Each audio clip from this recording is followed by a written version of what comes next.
ഇന്നൊരു milk cake അങ്ങ് തയ്യാറാക്കി നോക്കിയാലോ. ഇതിൽ ഉപയോഗിക്കുന്നത് അസറ്റിക് ആസിഡ് ആണ്, അതിന്റെ ഒരു ടെക്സ്ചറിന് വേണ്ടിയിട്ട്. അത് വേണ്ട, നമ്മുടെ വീട്ടിലുള്ള നാരങ്ങ നീര് ഉപയോഗിച്ച് നമുക്ക് ആ ടെക്സ്ചർ കൊണ്ടുവരാം. അപ്പൊ സമയം കളയേണ്ട, ഉടനെ വീഡിയോയിലേക്ക് പോവാം. ജോസ് മോസസ് കിച്ചൺ.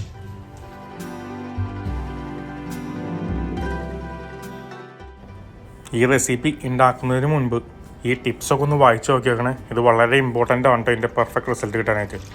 നല്ല ഉരുളിയിലേക്ക് 2 ലിറ്റർ പാല്, 3% നല്ല ഫാറ്റുള്ള പാല്, അത് കഴിഞ്ഞ് ഫുൾ ടൈം ഇങ്ങനെ ഇളക്കിക്കൊണ്ടിരിക്കുക. അത് തിളച്ച് വന്നു കഴിയുമ്പോൾ ഇതേപോലെ കേട്ടോ, നാരങ്ങയുടെ നീര് ഒരു ബൗളിലേക്ക് അങ്ങോട്ട് കുറച്ച് സ്ക്യൂസ് ചെയ്യാം. അത് കഴിഞ്ഞത് ഇങ്ങനെ കൈ കൊണ്ടെടുത്ത് ഇങ്ങനെ ഡ്രോപ്പ് ബൈ ഡ്രോപ്പായിട്ട് ചേർക്കണം കേട്ടോ, ഒറ്റയടിക്ക് ചേർക്കരുത്. അത് അതിൻ്റെ റിസൾട്ട് മോശമായിരിക്കും. അപ്പോൾ നിങ്ങൾക്ക് കാണണ്ടേ ചെറുതായിട്ട് ബ്രേക്ക് ചെയ്യുന്നത്. വീണ്ടും ഫുൾ ടൈം ഇളക്കിക്കൊണ്ടിരിക്കാം. ആ സൈഡിൽ നിന്നുള്ള ഫാറ്റുകൾ അത് പിടിച്ചു കൊടുക്കട്ടെ എപ്പോഴും. അത് വളരെ ഇമ്പോർട്ടൻ്റ് ആണ്. അതിലാണ് അതിൻ്റെ ഫ്ലേവറിങ് ഒക്കെ ഇരിക്കുന്നത്. വീണ്ടും നമ്മൾ ലെമൺ ജ്യൂസ് ഇങ്ങനെ ഈക്വൽ ഇൻ്റർവെല്ലിൽ ചെറുതായി ചേർത്ത് തുറക്കും. അപ്പോൾ നോക്കി ഇങ്ങനെ ബ്രേക്കായിട്ട് വരും പാല്. നിങ്ങൾക്ക് അതല്ലെങ്കിൽ സ്പൂൺ ഉപയോഗിച്ച് ഇങ്ങനെ ഡ്രോപ്പുകളായിട്ട് ഇട്ട് കൊടുക്കാം.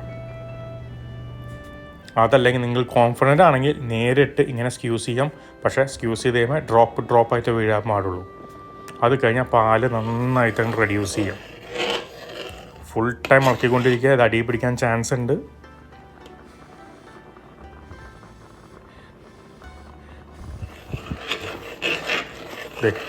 വെള്ളമൊക്കെ ഒരുവിധം വറ്റി ഇതേപോലെ ആയി കിട്ടും.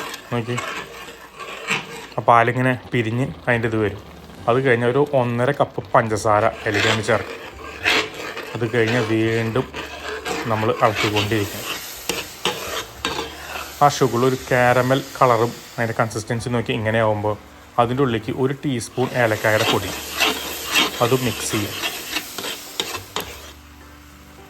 പിന്നെ 1 ടേബിൾ സ്പൂൺ നെയ്യ് ആദ്യം ഇടാം. അത് വീണ്ടും മിക്സ് ചെയ്ത് അത് നന്നായിട്ടൊന്ന് മിക്സായി കഴിയുമ്പോൾ അതിൻ്റെ ഉള്ളിലേക്ക് 1 ടേബിൾ സ്പൂൺ കൂടി നെയ്യ് ഇടാം. അതും അങ്ങോട്ട് മിക്സ് ചെയ്യാം. അപ്പോൾ അത്യാവശ്യം നല്ലൊരു ഗോൾഡൻ കളർ കാരമൽ കളറിലേക്ക് വരും. അത് കഴിഞ്ഞൊരു മോൾഡ് എടുക്കുക, അതിൽ കുറച്ച് നെയ്യ് അങ്ങോട്ട് ഇട്ട് ബ്രഷ് ചെയ്യുക സൈഡൊക്കെ. അത് കഴിഞ്ഞാൽ ഈ കൺസിസ്റ്റൻസിയിൽ ആ മോൾഡിലേക്ക് നമ്മുടെ മിക്സ് മാറ്റാം. മുകളിലൊന്ന് പ്രസ്സൊക്കെ ചെയ്ത് എല്ലായിടത്തേക്കും അത് ക്ലിയർ ചെയ്യുക. അതിൻ്റെ മുകളിൽ 1 ടീസ്പൂൺ നെയ്യും ഒഴിക്കാം. അതും സ്പ്രെഡ് ചെയ്യാം. അതിൻ്റെ മുകളിലേക്ക് ഒരു പാർച്ച്മെൻറ്റ് പേപ്പർ ഇടാം. ഇതേപോലെ അതിൻ്റെ മുകളിലൊന്ന് നന്നായിട്ടൊന്ന് ഒട്ടിച്ച് വെച്ചേക്കാം. അത് കഴിഞ്ഞ് ഒരു തിക്കായുള്ള കിച്ചൺ ടവലെടുത്ത് അതിനെ റാപ്പ് ചെയ്യണം. ആ ചൂട് അതിൻ്റെ ഉള്ളിൽ നിലനിൽക്കാനാണ്. വീണ്ടും ഒരു കിച്ചൺ ടവലോട് എടുക്കുക, വീണ്ടും ഒന്നുകൂടി റാപ്പ് ചെയ്യുക. അപ്പോൾ അതിൻ്റെ കളറേ കുറച്ചുകൂടി നല്ല കളർ കിട്ടും. അതിന് വേണ്ടിയിട്ടാണ് നമ്മൾ ഈ പ്രോസസ്സ് ചെയ്യണം കേട്ടോ. അത് കഴിഞ്ഞ് ഒരു 6 മണിക്കൂർ ഒരു ചെറിയ ചൂടുള്ള സ്ഥലത്ത് വയ്ക്കുക. അത് കഴിഞ്ഞാൽ കിച്ചൺ ടവലൊക്കെ എടുത്ത് മാറ്റാം. നമ്മുടെ പാർച്ച്മെൻറ്റ് പേപ്പറും എടുത്ത് മാറ്റാം. അത് കഴിഞ്ഞ് അത് ഡീമോൾഡ് ചെയ്യുക. നോക്കി ഇതേപോലെ കിട്ടും. പിന്നെ നിങ്ങൾക്ക് ആവശ്യമുള്ള സൈസിലോ വലുപ്പത്തിലോ എങ്ങനെ വേണമെങ്കിലും ഡയമണ്ട് ആയിട്ടോ സ്ക്വയർ ആയിട്ടോ റെക്റ്റാങ്കിൾ ആയിട്ടോ എങ്ങനെ വേണമെങ്കിലും നിങ്ങൾ കട്ട് ചെയ്യാം. അപ്പോൾ ഈ മിൽക്ക് കേക്ക് റെഡി ആയിട്ടുണ്ട്.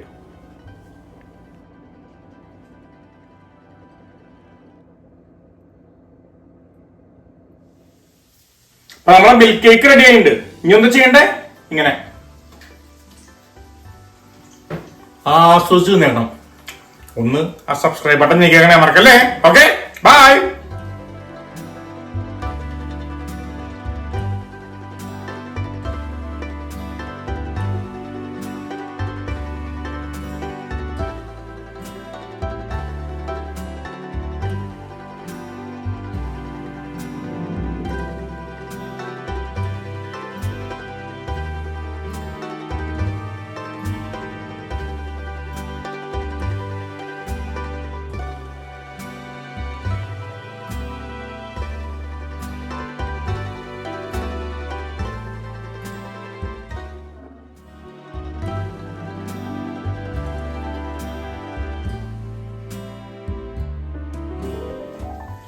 അപ്പൊ ഇതോ നോക്കണേ.